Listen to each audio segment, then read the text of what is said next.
just want to fast forward to the part of my life when everything's okay. If you knew the end was coming, how would you make the most of your time left? We are in your town. We are in Los Angeles. Y'all brought us out here because this is the 5th and final season, saying bye, season 5 of Insecure. What does it mean to be out here with all your people? We are in my neighborhood tonight. We are surrounded by people I love. Y'all have come out to celebrate the show. It's almost raining. Like, it's perfect. What was the storyline you were most excited to find out what happens for this season? Ooh, I would say, I think like with y'all, like I want to know what's going on with Issa, Lawrence, and Condola and this daggone baby.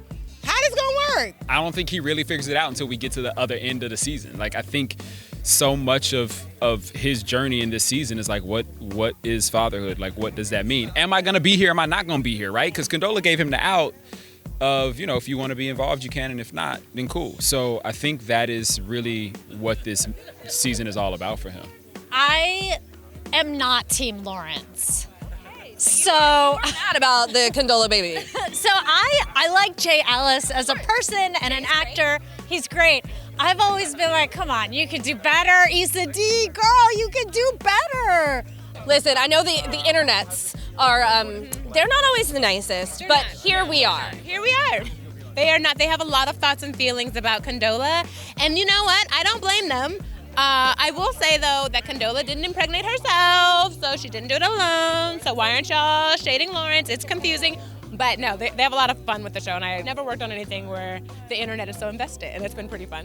What can you tease? So much hate for a innocent child. That baby did nothing. It did nothing wrong. So tease for the fans what we can expect in season 5. We know that the baby, for example, is born, but how are y'all entering some of these other storylines this season? I think we're entering them super brutally honest, and I think we're entering them where characters have to face some hard truths about their lives and also some hard truths about the choices they made to get to where they are. Here's the thing, I'm a big fan of the show, so I don't read past my script. So you don't know what happens with Condola and Lawrence and the baby, and you're hoping to find out tonight? I'm hoping to find out what happens in this moment tonight, yeah. Well, I won't spoil anything for you, so I will let you go. Oh, you know? I don't know. Oh, you got the plot? I'm also ready for the social redemption of Molly, because... Thank you, the social redemption of Molly.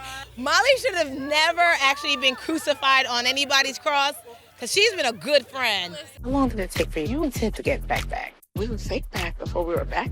Child, the jokes I laughed at that weren't even funny. She was parched, like a shriveled up prune. Molly did not have her best moments all the time, but I think, sometimes out of the ashes we rise. Out of the ashes we rise, like an eagle. Soaring. Did Yvonne give you any tips on how to deal with the Twitterverse? Because they came for her last season too. They really did. She was like, you know what? Sometimes when they're hating me, I just think about Condola, and they hate her too. So at least we're in it together. And you know what? Low key, it was really neck and neck because I think they might hate Molly more than Condola. I'm not sure. I don't actually know. I like to say I'm a Molly, so I'm like, what does that say about myself? Listen, I feel like a Molly and I'm playing a Condola, so I'm right there with you.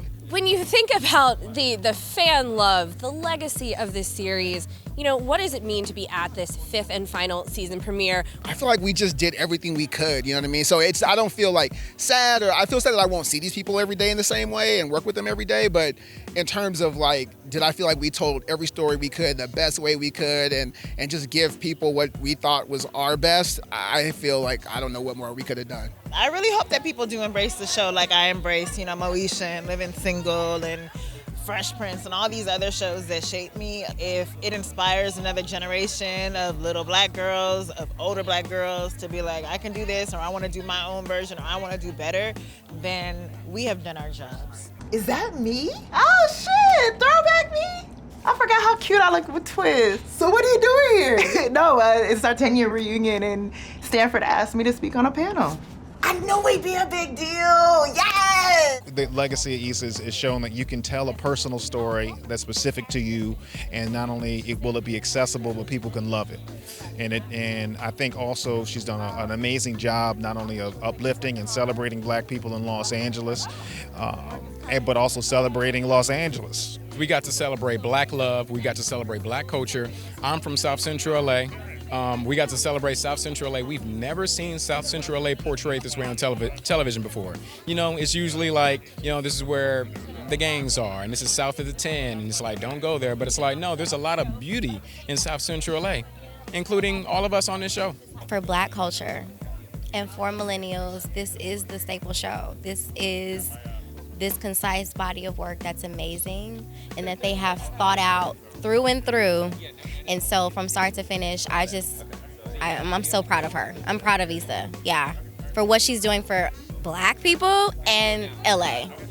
I hope that one day, like 20 years from now, some young person's also like, yo, this is my show, or, you know, or watching it or introducing their niece, their cousin, their daughter to it and say like, yo, this is a show that changed X, Y, and Z for me as a creative or as a Black person in America. So I hope we have that legacy. I hope that folks feel like they got a window into a world that reflected theirs and characters that reflected them, right? And their friendships and their romantic relationships and their work situations, and hopefully they felt seen and felt represented and got to laugh and cry along the way. You never lived. I don't control where I go. No, I don't want to take you and your friends to Palm Springs. It's Tuesday. Have you had something to eat today? No. 2 weeks before y'all were about to shoot, you changed your ending. Please explain. Yes, I did. It just didn't feel right. You know, I think it was a good finale on its own. However, I just didn't feel like it aligned with the story that we had been telling for 5 seasons, much less even this season. It felt like the ideal version. But yeah, I just wanted to make an ending that felt more realistic and true to the characters. See, I'm a star. Look at me from afar. Halted me down to earth when you nesting on Mars.